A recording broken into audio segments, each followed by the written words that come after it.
Alex Lindsay is here with a stack of your Photoshop questions, plus a free Windows tweak utility that we've never shown you before. All that and lots more in this hour of Call for Help. Hi, Call for Help.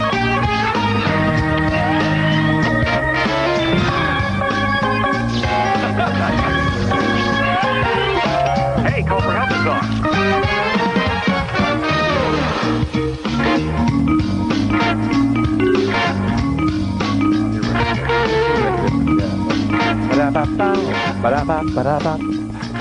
Welcome! It's time for Call for Help!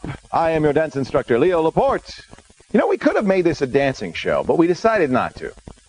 I wonder why. Instead, we decided to make this the show where you learn about technology so that you can master these devices, whether it's an MP3 player, a digital camera, a DV camcorder, a computer, and make them your own and make them something that you can use to change your life or the world even.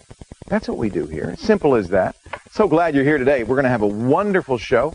It's Wednesday. That means Photoshop Day. Our Photoshop fanatic, Alex Lindsay's here.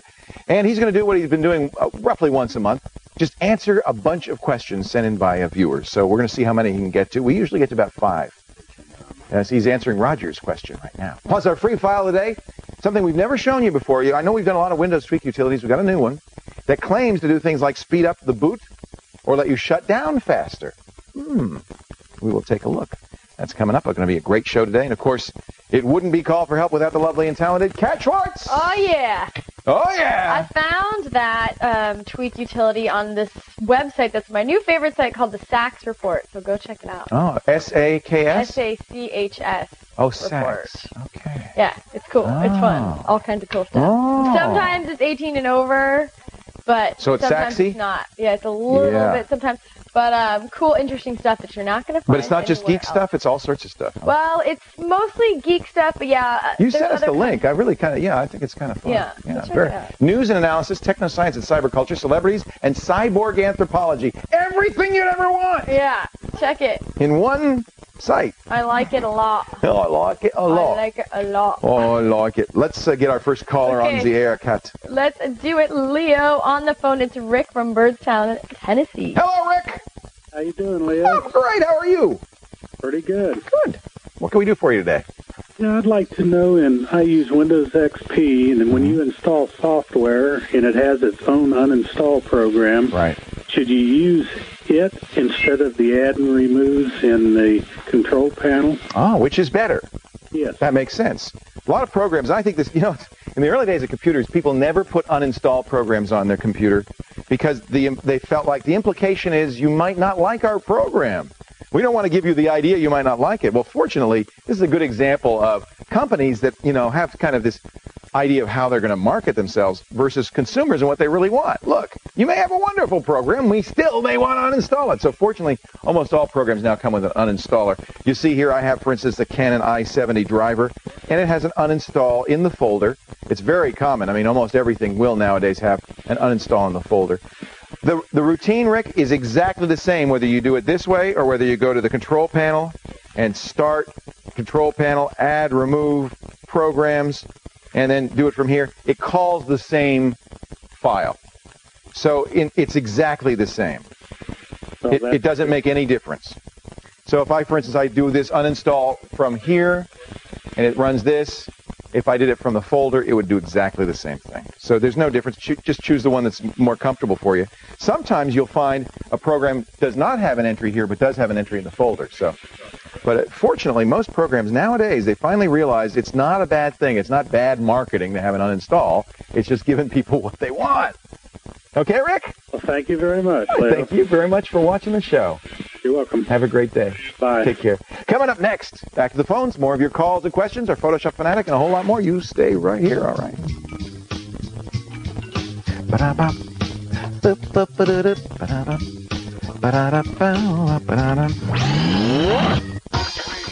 We've gathered the best tips from the show with all the answers to bring you Call for Help Special Edition. Today, take technology into your own hands as Roger Chang guides you through the process of building your own personal computer. So you want to make sure you match up this slot with the slot on an open area of the motherboard and make sure It's easier and cheaper than you think. Don't miss this special edition of Call for Help. Today, only on TechTV.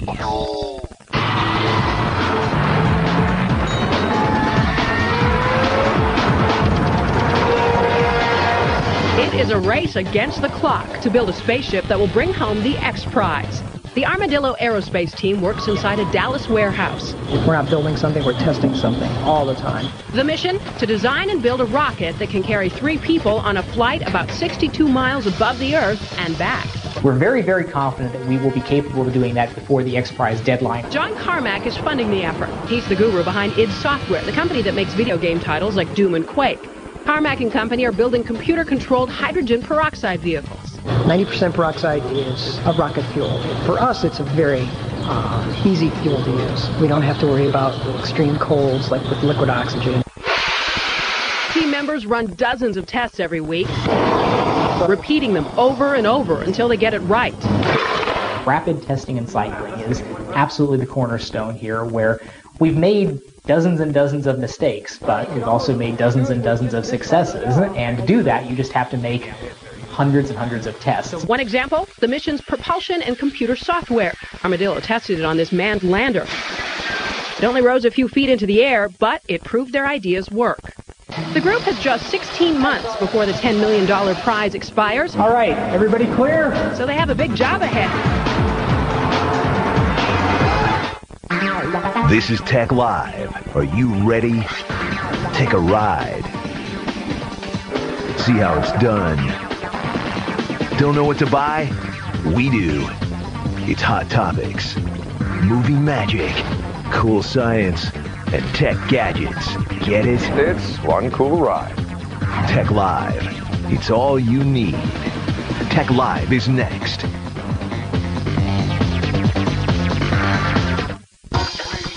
We've gathered the best tips from the show with all the answers to bring you Call for Help Special Edition. Today, take technology into your own hands as Roger Chang guides you through the process of building your own personal computer. So you want to make sure you match up this slot with the slot on an open area of the motherboard and make sure It's easier and cheaper than you think. Don't miss this special edition of Call for Help.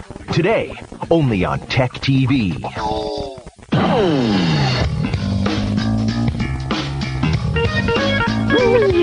I love that one. Hey, let's take another live call. Things are going so swell, so smoothly. Let's see if I can yet answer another question, You're Kat Schwartz. so easily entertained. I know. It's so pathetic. But you know what's good in life if you're easily entertained? Right, I agree. Because you could sit by the road, watch the cars go by, and go, oh, cars. Oh, goodness. Very nice. I don't know if that's... I can't wait to retire and sit at the staring window and watch the leaves drop. Or the paint dry, peel, Look, it's a leaf. all of the above. I'm simple man with simple needs. That's all I can say. Okay, let's continue with the show, Leo. On the phone is Daryl from St. Louis, Missouri. Hello, Daryl from St. Louis. How are you? I'm all right. Yourself? How you doing, Leo? I'm Kat? doing great. Kat, how are you doing? Oh, I'm happy. Daryl, inquiring minds want to know. happy. She's a happy.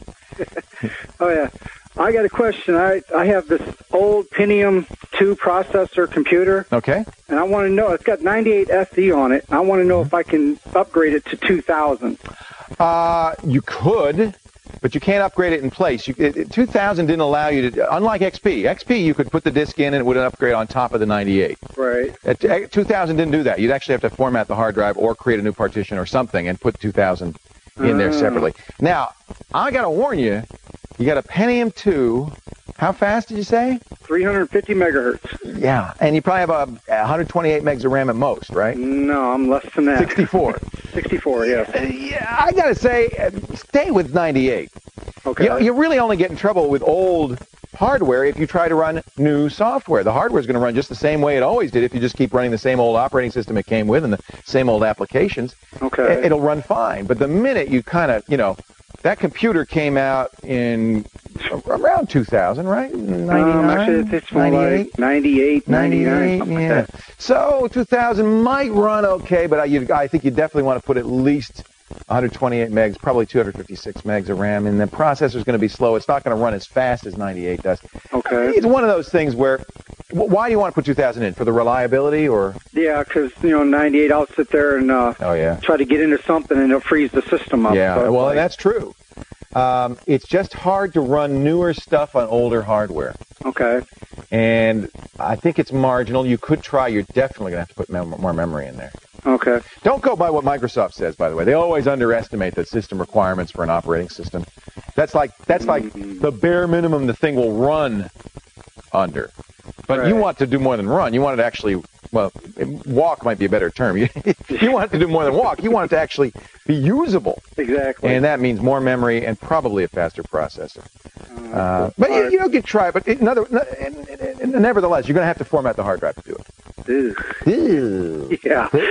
Okay, that sounds like a lot of work. I think I'll stick with 98. Thank you. It'd almost be easier to spend $300 and get a new XP machine, you know? Yeah, that's true, too. They're so cheap. These computers nowadays, like, whoa. They're cheap. And it would be literally 10 times faster than what you got. Huh, okay.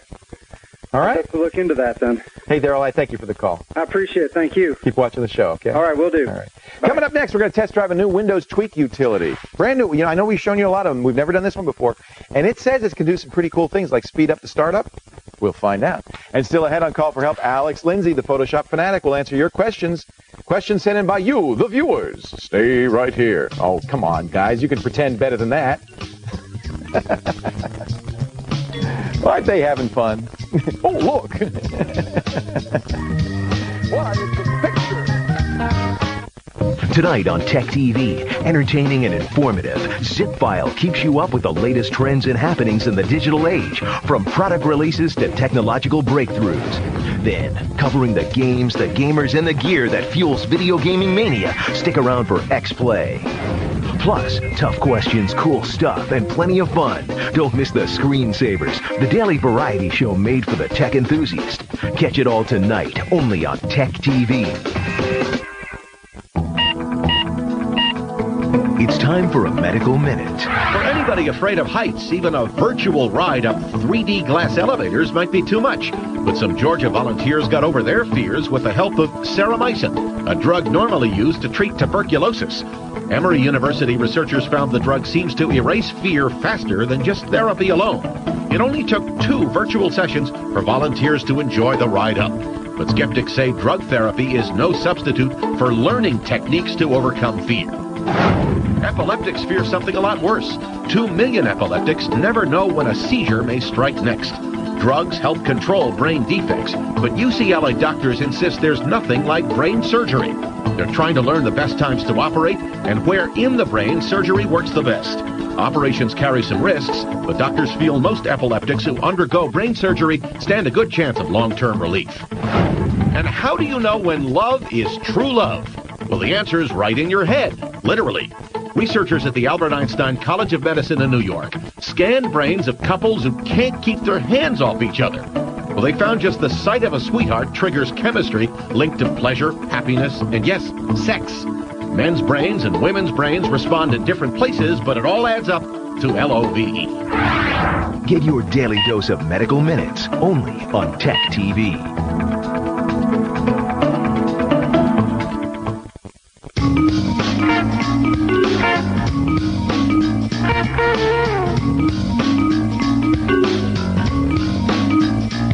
Today's free file allows you to tweak Windows XP in ways no other program will. Right. And for the straight truth, here's Cat Schwartz.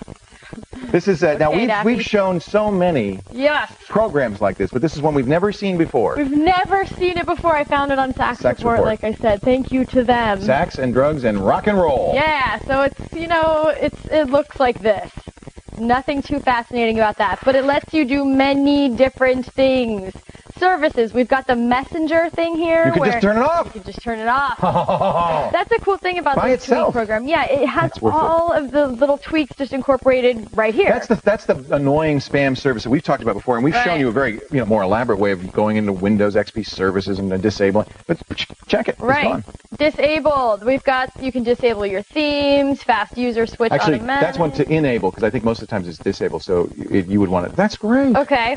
And then we can speed some things things up here, like the ultra-fast booting rearrange boot files thing, or majigger. We've also got accelerate DLL unloading, so you can, easily clear your page file on shutdowns, faster shutdown.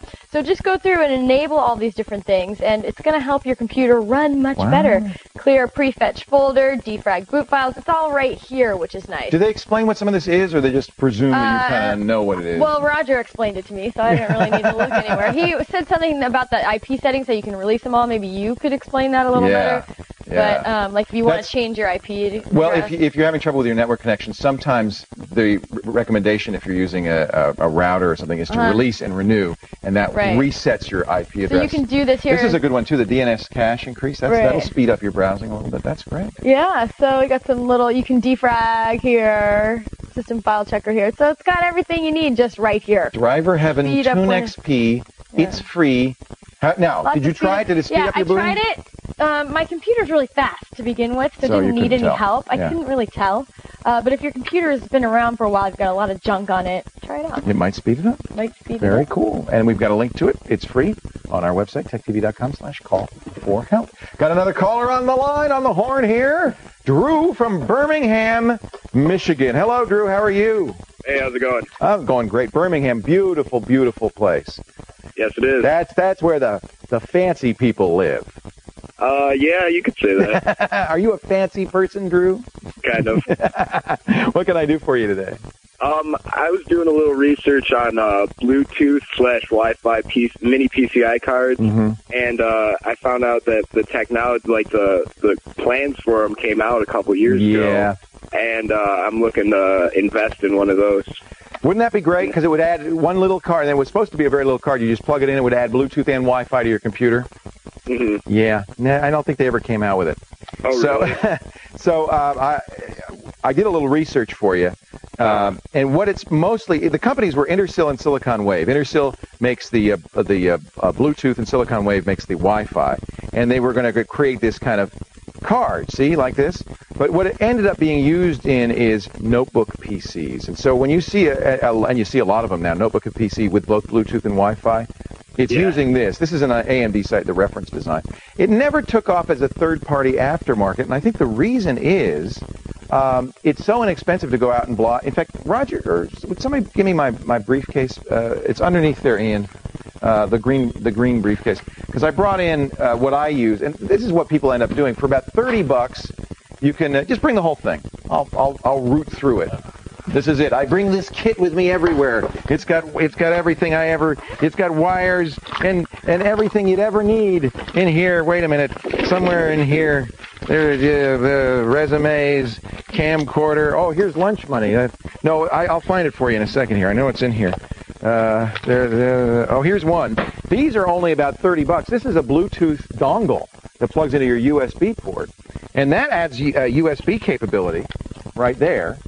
Okay, and it does takes up a little USB port. And then these are, Wi-Fi. These are $30, $40 now from Linksys and others.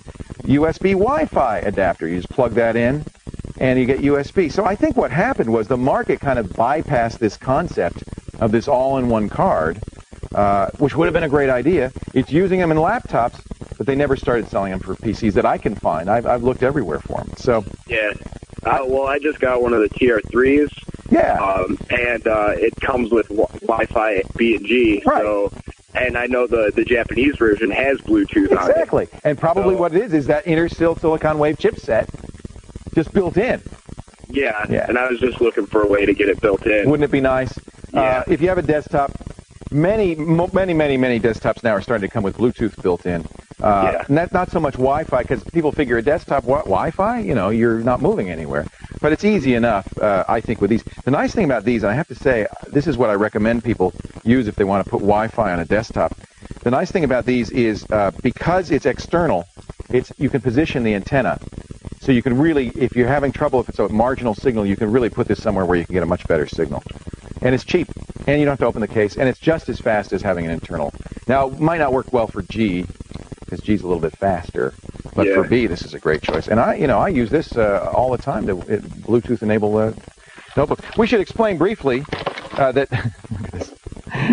I like a turtle. I carry this on my back. That Bluetooth is a short-range networking technology that's used for connecting devices like PDAs and cell phones that you would normally use wires to connect. And that the Wi-Fi, of course, is a networking technology. It's longer range. This is about maybe 30 feet, and Wi-Fi is about 150 feet. This Bluetooth is really not for networking. It's really designed for connecting devices. Okay? All right, thank you. Yeah, thank you for the call. Yeah, no problem. And Ian, this is for you. Thanks for getting my back. Coming up, Alex Lindsay will... No. Spent a lot of time in a hotel last week. I don't have a lot of $5 bills left. Alex Lindsay will answer a stack of Photoshop questions sent in by the viewers. Why? What? And I know what you're thinking. And while we take a quick break, let's test our technologist. Daily quiz time. Head to the website, click on the quiz. If you give us the right answer, you know what? You could get a TechTV t-shirt and a $5 bill. So tell me, what was the first car to use a microprocessor? Was it the 72 Volvo, the 78 Cadillac, the 92 Toyota 4Runner, or the 87 Yugo Nowhere? Get to the website, give us the answer, and we'll talk about it when Call for Help continues. Hey, that's my wallet. Give it. Hey. Get more from the web. Here are some useful sites from TechTV. Have you ever been listening to a song and wondered what they're singing? You might want to check out lyrics.com. It has the song lyrics for the major performers of today. All of the artists are listed alphabetically. Click on the album, then the song to see the complete lyrics. How cool is that? Never miss a birthday, holiday, or anything that requires a greeting card again. Click over to photocartoonist.com and email a free e-card to your special someone for just about any occasion. Just click on the topic you like and start sending those thank you cards you were supposed to send out 3 months ago. No postage required. For some animated electronic greetings, go over to BlueMountain.com. This site is something for everyone and even has regional holiday cards for Canada, China, Japan, and the UK. If you become a member, you can send animated flash greetings and can create and print your own greeting cards. For more useful sites, visit TechTV.com. Restoring, resculpting, renewing. Plastic surgery can create the ideal image. Join TechTV as we follow patients into the operating room for a first-hand look at the science and technology that make modern surgery possible. The special suturing technique involves the suture going back and forth like an internal zipper. See plastic surgery before and after. Don't miss plastic surgery. Today, only on TechTV.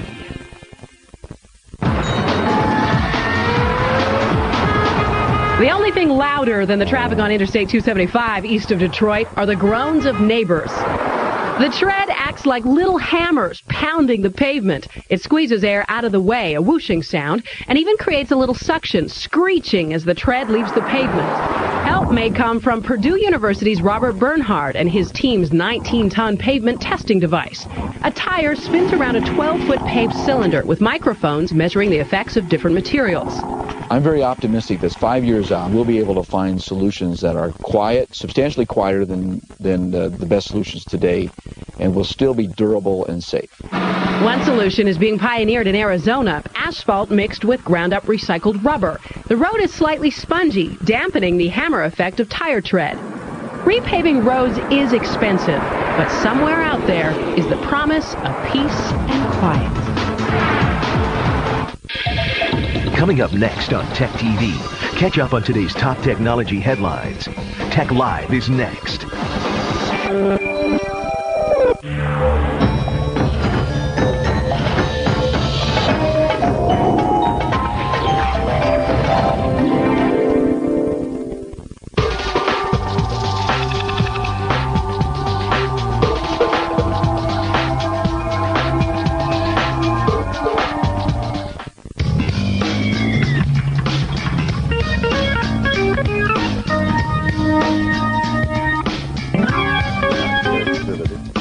Welcome back to Call for Help. One of the things we've done, I'm so proud of that we've, I think, really done well is bringing Alex Lindsay every week, every Wednesday for Photoshop tips. He's done such a great job, and so many of you who've watched these tips, have gone online, have downloaded the step-by-step tutorials, have bought his DVDs, and I know you get a ton of mail every week now from people saying, well, how do you do this? How do you do that? So once a month, what we've been doing is answering that mail. So let's go to the viewer mailbag, Alex Lindsay's mailbag, our Photoshop fanatic. All right. Are these all going to be Photoshop? These are all Photoshop. Okay. Well, you can do some of them a lot of them are mostly Photoshop. Okay. So the first question that we had was, and the first one we got was from Kenny Rogers at Christmas. Right. And I said I would come back and show how to do a more complex change from to black and white. He wanted to make his color images monochrome? Monochrome. Okay. But not just switch it. So if you just make it a grayscale image, it looks like this. You could do that. So if you look at it here, here's the color, and then it just makes it a black and white. But it doesn't have a lot of contrast. You know, it doesn't jump out. It doesn't look like you shot it with a black and white film that's going to capture all that detail. So what you can do is I can copy this, the layer. Okay. And what I'm going to do is I'm going to go into Adjustments, Channel Mixer. Okay, now what this allows me to do is play with, if I switch this to monochrome, start playing with the percentages of the different channels used in the calculation. So it's not an automatic adjustment. It's something that we can start to play with. Is there a rule of thumb? You know, there isn't. What you do is you slide it up and down until it looks really good. Right now I'm playing with it here. If it gets a little too bright because I've added them, I can also lower the constant here. What's that? Is that just what these are all adding up to something, and the constant's bringing it all down just a little bit if they're overexposing. But if I do something like that, so I've just kind of thrown this together quickly, I could play with it some more. But if you look at it now, if we go... Oh, yeah. It's much less washed out. And it looks much more like a black and white image and it jumps out at you. Yeah. And using that channel mixer will get a much better effect. By the way, that's your sister and your niece. It is, yes. Jen and Savannah is her daughter. Very pretty couple there. One quick little trick on that is if I take that normal and go to, let's say, soft light, look what it's done to the color image. Oh, interesting. As well. So it makes the color image sometimes snap a little bit more, too. That. Yeah. So just something else that you can do with it to play with it. So, Kenny, there you go, Kenny Rogers. That's how you do it. Next one's real quick. This one is I got about 60 emails last week about how to get the action that I put up there into Photoshop. We did red eye. And how to remove it. And you saved an action and put it on. And I asked you, and you very kindly put that on the website. Right. But then people said, now what? Yeah. So all you have to do is go into... load actions. This is in the action palette. So if you go into where's that? There's an action palette. Okay. You can find it, Windows Actions. Got it. And that'll turn it on. In this little arrow over here, then you can add just say load action. So that could be a file. That would be a file. Oh, there it is. And there's the one. Then I select that and I say load, and there it is. And now all I have to do is select that and hit play. And it will do it. So that's how to now, does your action require that they have selected an area or anything? No, it just swaps out the channels. Okay, great. Now another one related to that, because I got another 40 or 50 emails asking about this. That was a popular segment. It was a popular segment, and obviously I went through it pretty quick because there was a couple people that wanted more. So the other big question was, how do I copy one channel into another channel? Okay. So what you can do. That was key to the whole thing. That was key to the whole thing, and it wasn't clear. So if you select one channel, this is in the channels palette. Let's explain. A color picture has 3 channels, red, green, and blue. Yep. The 3 channels are combined to make full color. Exactly. Okay. And so what we want to do is for what we were doing in the red eye last week, and sometimes for a variety of things, you may want to copy one channel into another. So you're replacing the green channel with the blue channel, or the blue channel with the red channel. Yeah. To do that, you go into the channels palette, which shows you this is your RGB, that's what you're seeing, but these are the individual components. Got it. These are the different channels here. So what I can do here is if I just hit, with the blue channel selected, hit Command or Control on the PC, A for all, and then Command or Control C to copy it. So you're basically copying this image. Yep. And then I just simply select green. And you paste it in. And I hit Command or Control V, and it pastes it in. Now, will it add them? Or is it overlaying one? It just overlaid one over the top of another one. That's a whole other thing. It's called apply image. So in that case, you're pasting on top. Just pasting one on top. And that's all I was showing, but that was what people were having a little. That's the trick that you need. Yeah, that's the little trick that you need there. Okay. All right, next copy and paste. Select all, copy, paste. That's it.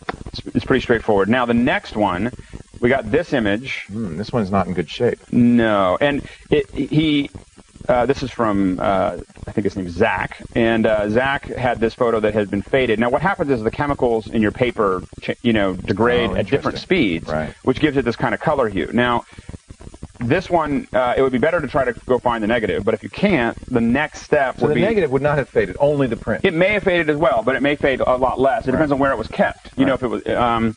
now, if I hit Command or Control L, I'll get levels. And you can see we've lost everything on either side here. So this is your population of pixels. This is just a wasteland, which is why it looks so low contrast. So if we narrowed it down? We can do that. We can try just hitting auto. All right, improved it a lot. It's still dark. It's dark, but you can see a lot more detail. You can see that we brought a lot more detail out. Now, what we can do here is start moving this up a little bit. We can start to play with it.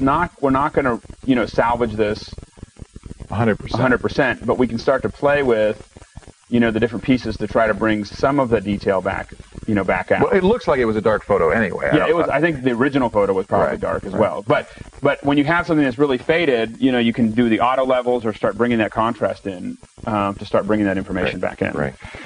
And I have one more. One more. Gabe's question, right? Gabe's question. He's got this faded photo. Oh. And the problem is it's not faded evenly. This is one of my favorite things that you've done with us is how to restore our old family photos. And we get tons of them. Oh, because these things are priceless. I have to admit that I really enjoy it because I get these like snapshots of literally 100 people a week send me these snapshots of their life, and it's really so this is what now this one was sent too low res for me to really clean everything up. But the big thing I want to talk about is how to even this out. So you've got this background. Now it started out as this. And all I did is use the channel mixer, like I did in the first step, to get a black and white version of it. Okay, now what I need to do is I need to correct for this, and then I'll go back and adjust this. Are you going to dodge it? Yeah, well, it's actually even better than dodging. Okay. So what I'm going to do is I'm going to add a levels adjustment layer. Okay, so now what this is this is a layer that sits over top of this one. It's a special kind of layer. Exactly. And it'll apply that levels to the layers below it, but it won't change the original image. Okay. So now, if I do that, and let's move my... Oh, I know why you're going to do this as a separate layer, because you're going to then kind of cut it out. See, then I can push it back using the masks. So if I bring up some of my black levels, for instance, and now I'm starting to bring out... save the center. It's going to hurt the outside, but that's okay. I don't care about the outside. So I'm just going to get it to the point where, now this isn't going to be 100%, but now I'm getting closer. Yeah, a lot more detail. So there's a lot more detail here. So let's just say okay. Now I'm going to make sure that my mask, so this mask will, usually it controls the transparency of a layer. Here, it's controlling the effect of the levels. So what I need to do is where it's white is where it's fully affecting the color that I have here. Where if I painted black into this channel, it'll push back the information. So that's kind of counterintuitive. It is. Because you're erasing with black in effect. But you're painting black in. I understand. Yeah. So what you're doing is as I paint it, it now comes back. It starts bringing all that information back. Similarly, if you used white, you could eliminate information if you were trying to I could push that information. What it's doing is it's saying this is where levels is going to be applied, and I can actually brush that in. Look at that. And that gives me a lot more. So now I can start. Now this would take a little while to get it just right. Well, we get the idea. But you get the idea of how. So, and you can see this little area here. This is my, you're already seeing that's what I'm painting in, and it just pushes the levels down. So that's magic. Lots of fun. As always. Yeah. Alex, where can we see more of your stuff? dvgarage.com. We have, there's two places. I mean, there's a lot of these Photoshop things at techtv.php. But then also there's about 3 hours of free content in the lab section of dvgarage.com. So if you go up to dvgarage/lab.php, there is tons of videos about Photoshop, but also about, high-end compositing and 3D and all kinds of fun stuff. It's a really great resource. It's dvgarage.com. Yep. Alex, it's been so great working with you. It's been really, really It's my not pleasure. the end, I promise. We'll be working together again Absolutely. soon. If you're interested in learning more Photoshop tips, where are you going to find them? Of course, techtv.com/call for help. Coming up next, what do you do if you lease a car and then say, I don't want it anymore? Kat has found a way to find somebody that may take on your lease. A little help from the internet coming up when Call for Help continues.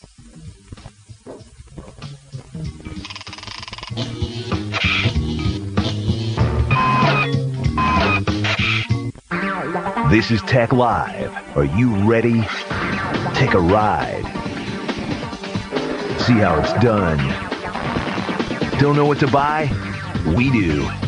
It's Hot Topics, movie magic, cool science, and tech gadgets. Get it? It's one cool ride. Tech Live. It's all you need. Tech Live is next.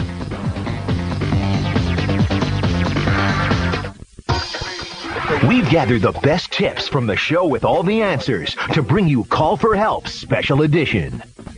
Today, Take technology into your own hands as Roger Chang guides you through the process of building your own personal computer. So you want to make sure you match up this slot with the slot on an open area of the motherboard and make sure it's easier and cheaper than you think. Don't miss this special edition of Call for Help. Today, only on TechTV. It's time for a medical minute. A big house fire. Paramedics and firefighters rush to the scene. Their first question? Hey, is everybody out? Next question? Are there any animals? If so, where are they located? Where were they last seen? Pets are part of the family. And now the San Mateo, California Fire Department is bringing some simple technology to the act of saving animals. Good puppy. The Humane Society here gave each fire department a set of pet oxygen masks in 4 different sizes from Dachshund to Doberman. When smoke inhalation has occurred, contaminants and chemicals enter the lungs. So we want to try to get oxygen in the purest form for them. And if the animal isn't breathing, paramedics need to breathe for them. In those instances, the people masks just won't do the trick. And even with the new masks on board, some animals need more inventive resuscitation. Just last week, we had a little frog that we took out of a house, so we did a little blow-by oxygen in a Ziploc bag to keep them clean. Frogs, iguanas, birds. Firefighters here say finding pets with smoke inhalation is pretty common. Obviously, people want to get out, and the first thing they do is take care of themselves and their kids, and then the second and third thought is, oh, hey, I forgot my dog or the cat or the frog. Get your daily dose of medical minutes only on TechTV. Today, something new will happen. A new idea, a new medicine, or a new invention will revolutionize the world. At TechTV, new is what we do every day. With innovative television about new and life-changing technology. From the amazing to the breathtaking. See the world of technology through the eyes of one truly original television network. TechTV. New things turn us on.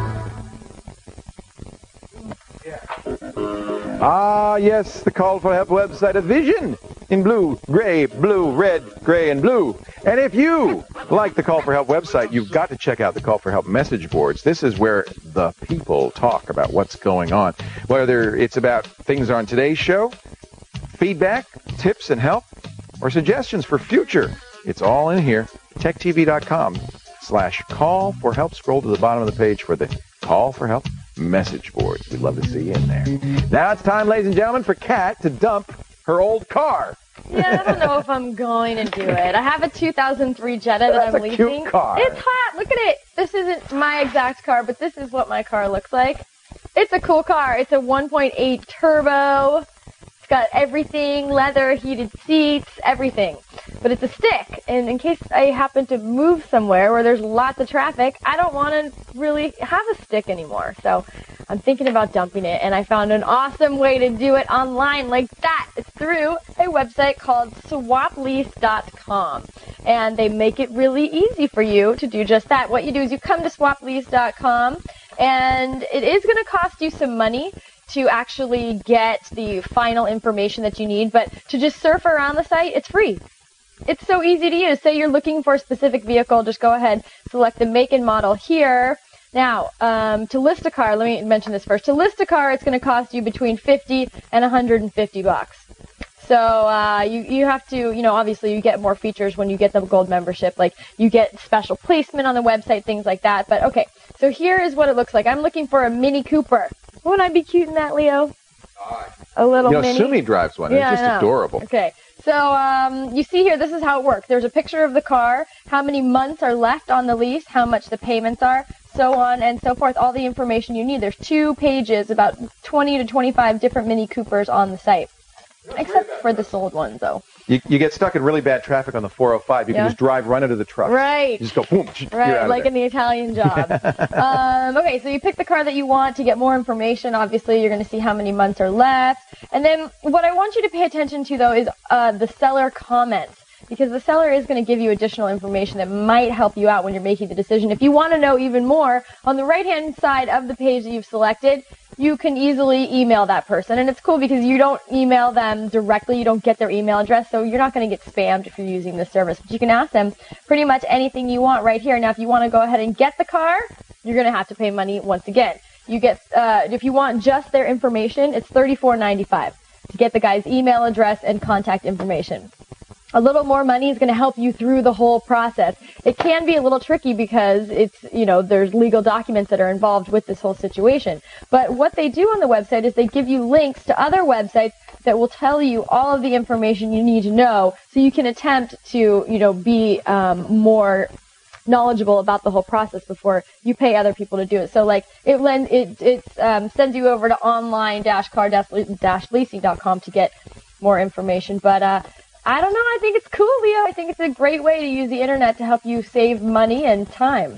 Well, that's the great thing about the internet is, before the internet, you were limited to kind of whatever was in your geographical area, but now the whole world. Totally. You can go online. It might be somebody in Minneapolis, right? But you could do the deal. Right, that's really great. I love that. And to find cars in just your area, you go to the advanced search options on the left-hand side. So it says where are you if you don't want to drive all the way across the country. So a stick is bad in traffic. Is that what you're saying? Well, yeah, if you're in like stop and go. LA or something, it's hard. Yeah. You know where's the worst traffic in the world? Where? Washington, D.C. Really? I thought LA was the worst. Yeah? Washington, D.C. The worst I've ever experienced. Really? You can't get anywhere. Because the beltways, there's accidents every 5 miles. That's unbelievable. Annoying. Yeah. And all of those Hummers and the limousines and the choppers and oh my gosh. It sounds scary. Let's answer another call for help. Who do we have on the line? Okay, let's do it. On the line right now is James from Colt, Arkansas. How's traffic in Colt, Arkansas, James? Oh, well, it's kind of slick right now because of all the rain. Oh, I bet it is. Yeah. But that one stoplight doesn't really slow things down too much, does it? What stoplight? Never mind. We have one stop sign. You got a stop sign. Wow, yeah, all right. Sign. That kind of slows us down. Things are looking up in Colt. Yeah. I'm just teasing you. What can we do for you, James? Well, I'm having trouble trying to open up JPEGs on my computer. What happens? So you mean when you try to double click one, it doesn't open, or if it's pictures that are stored on my hard drive? Yeah. They don't open up. Pictures that are like a website that are fine. Right, but I have a lot of photos of family that are like stored on my hard drive, and I try to open them up, and they don't open up. So I have JPEGs are images, of course, and I have a whole bunch of them here. So you'll double-click them, and then what happens when you double-click them? I just get an error message that says that I don't have a viewer. Okay. So now to understand this, which version of Windows are you using, James? Windows 98. 98. To understand this, you have to understand kind of how Windows works with file extensions. When you double-click a document, like an image, well, the operating system has to figure out, well, what program do you want to use? Because a document doesn't have any, it needs a program. So the operating system, Windows, keeps a database, a list of matching up file extensions, those little 3 letters at the end of the file name, with programs. Right. So .doc, for instance, it goes, oh, okay, that's a Word document. So what I do when you double-click a .doc, I open up Word, and then I load the document in. So the problem is that somewhere in that database, we call these file associations, it's missing a file association for .jpg or .jpeg, the 2 different file extensions that are used for JPEG. So all we have to do is we have to teach it. Now, the easiest way to do this in 98 is to press the Shift key down, and then right-click on the icon. You don't have to press the Shift key in XP, but in 98 you do. And then select Open With. It's going to look a little different because I'm using XP right now. Right. But you'll be able to choose a program to open it. Now, you could probably use for JPEGs Internet Explorer, but you may have some other choices. XP uses by default this Windows Picture and Fax Viewer. You don't have that in 98. I'm going to recommend a program that'll fix it all for you. Okay, James? Really wonderful program we recommend all the time called IrfanView. It's absolutely free, IrfanView, absolutely free. And the nice thing about IrfanView, and I'll take you to the IrfanView website, is that it will, when you install it, automatically modify the file association so that it will open when you double-click a JPEG. Oh, okay. So you don't have to figure out how to do all that. I mean, I showed you how, but you don't need to know that. And it handles not just JPEGs, but a whole bunch of other file formats. It's free. And it allows you to do other things like you can convert these files. You can do a slideshow. It's just a really nice file viewer. So I highly recommend it. Right. The JPEGs were the only ones I was having trouble with. I mean, I could open up GIFs and I can open up bitmaps and stuff like that. It's the file association got munged up somehow. Okay. So you could, by hand, do the same thing I said. Click on the icon, hold down the Shift key, then right-click on it, and select Open With, and choose a program. Choose a program that handles JPEGs. It could be anything you want. It could be Photoshop, anything. It could be OpenView. But you need to find a program that will open those JPEGs and then make that file association. The nice thing about installing OpenView is it'll do it for you. That's all. Right. Okay. Okay? All right. Appreciate it. I thank you for the call, James, and I appreciate your watching in Colt. Well, thank you, Leo. Tell everybody in Colt. I sure will.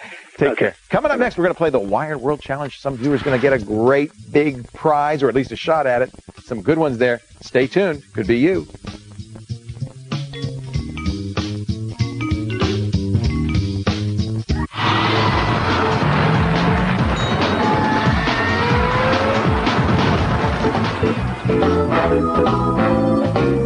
Big, bright, and brash. In the 50s, these Airstream trailers symbolized the romance of the open road. Trailer sort of gives everyone a chance to kind of pull away quickly and literally kind of get off the grid. Trailer travel book authors Brian Burkhart and Allison Arieff say these vintage cool Airstreams are catching on with contemporary campers. I think it's tied to the whole interest in sort of retro design in automobiles like the new Beetle. These days, the silver land yachts are even going green with windmills. Produces 400 watts. And solar panels. So this is the 110 outlet from the sun. Tim Blair is refurbishing a fleet of antique Airstreams. This essentially is a recycled trailer. It's still a work in progress, but Blair's making interesting use of recycled and alternative materials. Our easy chair for people to relax in. There's also hemp bedding, bamboo floors, recycled stoves, and a self-composting toilet. And the peat moss with a aerobic microbe mix, which breaks down bacteria. For those who'd like to stay connected, this trailer is Wi-Fi friendly. Your ThinkPad will be connected wirelessly as long as you have a hotspot. Though they no longer fly down the highways, Blair's vintage vans are getting use as guest houses and artist studios.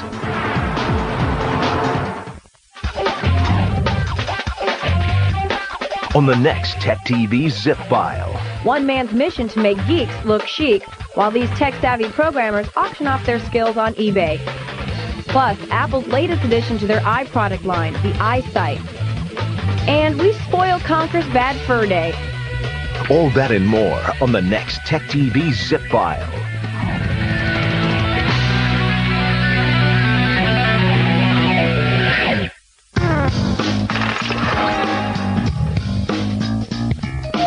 That does it. Hey, welcome back to Call for Help. It's time for the Wired World Challenge. For that, we're going to need a contestant, and I know Kat has a very special contestant. I think I've got a winner. Oh, I love that. I think I do. It's Paul from Fort Campbell, Kentucky. Hey, Paul, how you doing? I'm doing good, sir. How you doing? We're doing very well. Now, is Fort Campbell an actual fort? No, sir. It's just a military base. Oh, that's what I was wondering. So you are in the military? Yes, sir. What branch of the military? I am in the Army, sir. That's great. I can tell. See, he's very polite. You don't have to call me sir. What are you doing? What do you do in the Army? I am a personal administration specialist. That's great. Well, we appreciate your service to our country, Paul. Well, thank you, sir. And if I could give it to you, I just would, but it wouldn't be fair to everybody else, so we're going to have to make you work for it, all right? Not a problem, sir. Okay. Keeps calling me sir. How could I stop? You know, did you call your sergeant, sir? No, I call officer, sir, but it's just... I'm no officer, I'll tell you that right now. Just think of me as a non-com, all right? Not a problem. I'm going to give you 4 categories. You pick one of those categories. I'll give you a question from that category. Get it right, sir. You will have a chance at the big board. 25 great prizes. One of them could be yours, Paul.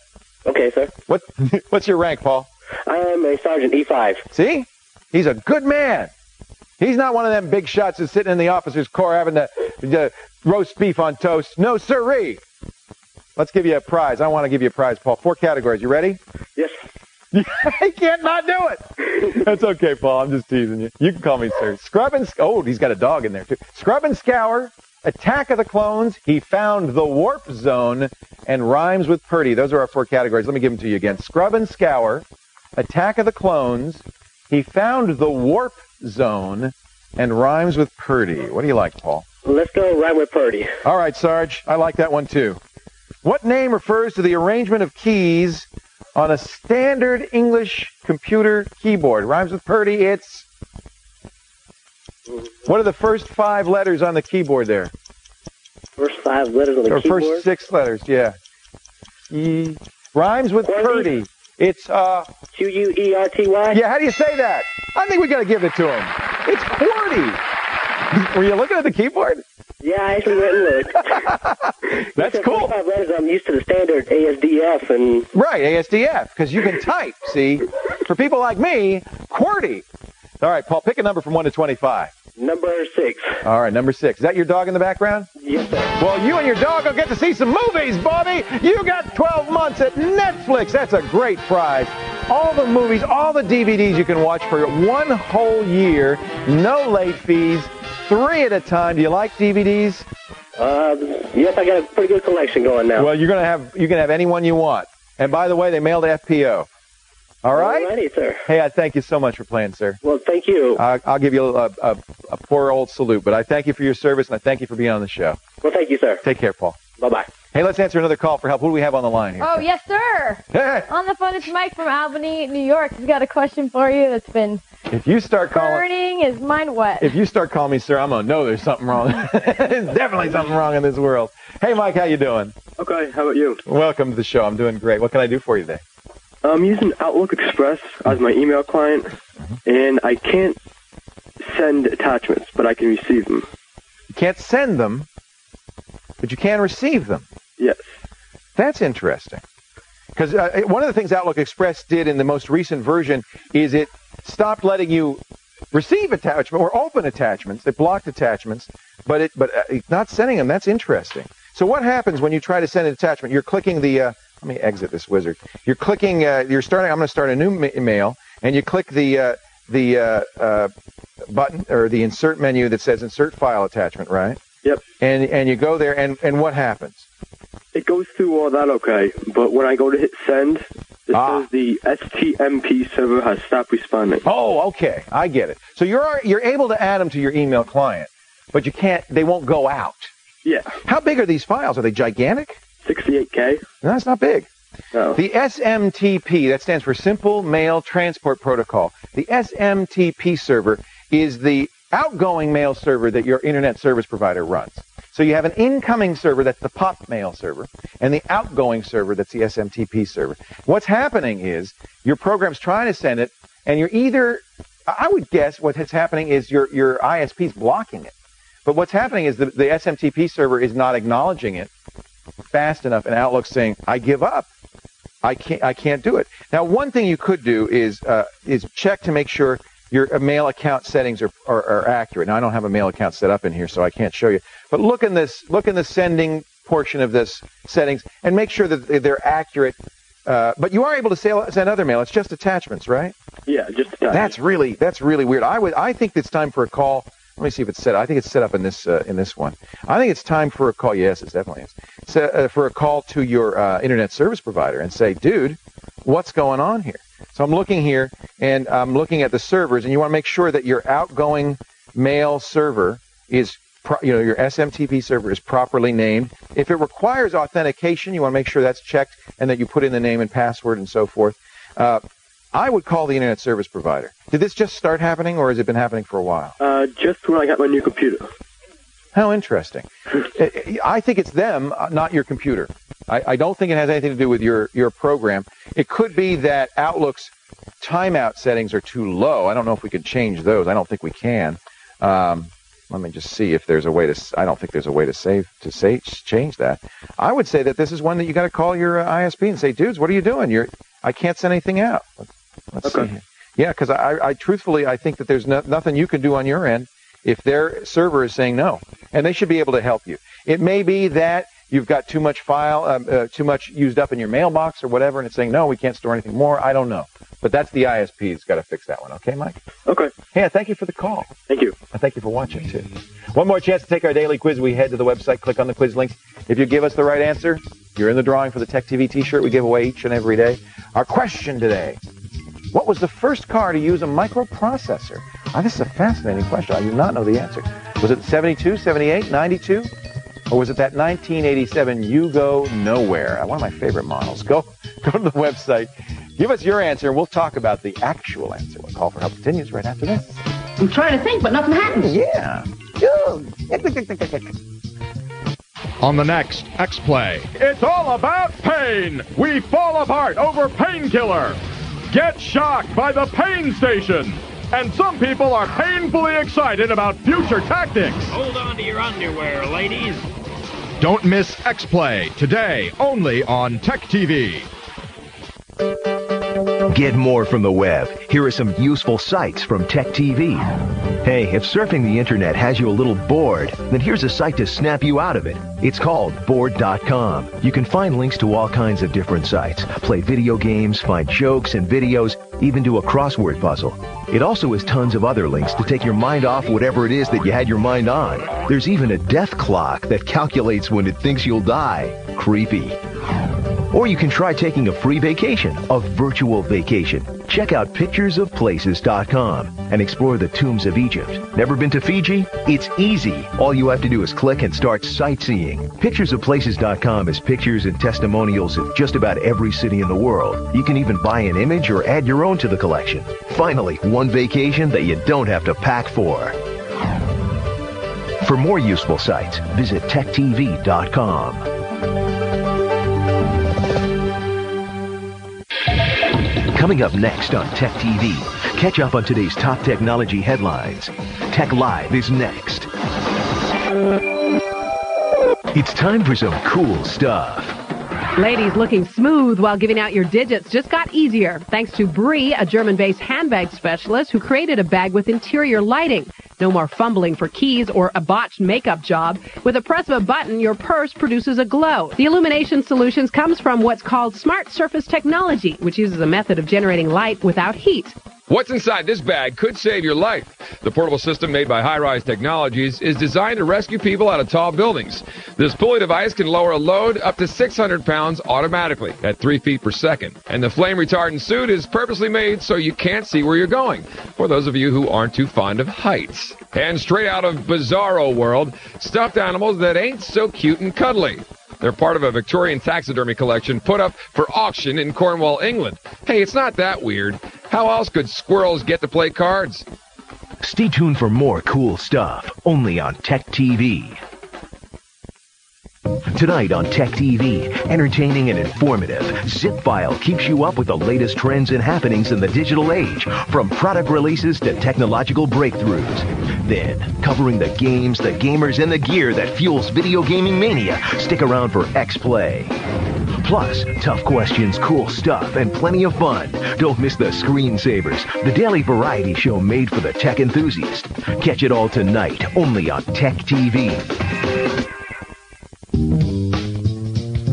What was the first car to use a microprocessor? Was it the Volvo, the Cadillac, the Toyota, or the Yugo Nowhere?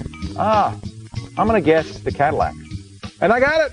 The 1978 Cadillac Seville had a Motorola 6802 processor in it, which powered the car's trip computer, which was something that was new at the time. You know, you see them now in all the cars, a dashboard that just figures out how mileage per gallon and how much you've gone, how far, much farther you have to go, things like that.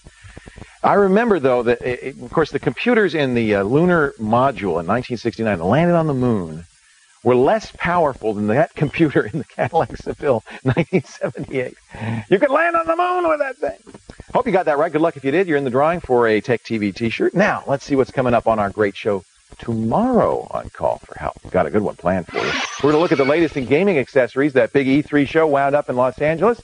We'll talk about it. Plus, the ultimate free image browser even lets you create musical slideshows. Is it OrphanView? We'll find out. And Kat will show you how you can create your own custom hoodie online, whatever that is. That's all coming up on tomorrow's show. That's a sweatshirt, right? Yeah, zip up. That's what Norton is always wearing, the hoodie. Zip up. Zip up. Zip up. Got any good email for me, dear? Yes, I want to know how much time I'm spending online. Is there any program that can track this? If you don't know, if you have to ask, you're spending too much. Right. How much time? Yeah, there are programs that will let you time your time online and things like that. Off the top of my head, I don't remember the names. But yes, absolutely. There's, what they're often used for is by lawyers, of course, and people who are billing by hour. Right. So you can, a lot of them just have a little clock. You click when you get online and you click when you get off. You could also use programs like Cyber Patrol, which monitor your usage, and it would probably tell you how much time you'd be using. Okay. Have you heard about the Kazaa Gold program where you are charged $30 for a lifetime membership and everything you download is yours to keep? Yeah, it's yours legally? To keep. No. The $30 might go to Kazaa's pocket, but it sure doesn't go to the recording artist's pocket or the recording industry's pocket. Don't think that, and that's very confusing. Don't think you're now paying for the music. You're just paying for Kazaa. Well, thanks. Hey, thank you, Kat. Thank you to Alex Lindsay, our Photoshop fanatic. Most importantly, as always, thanks to you. We couldn't do it without you. We'll see you next time on Call for Help. Have a great day, man. Bye-bye.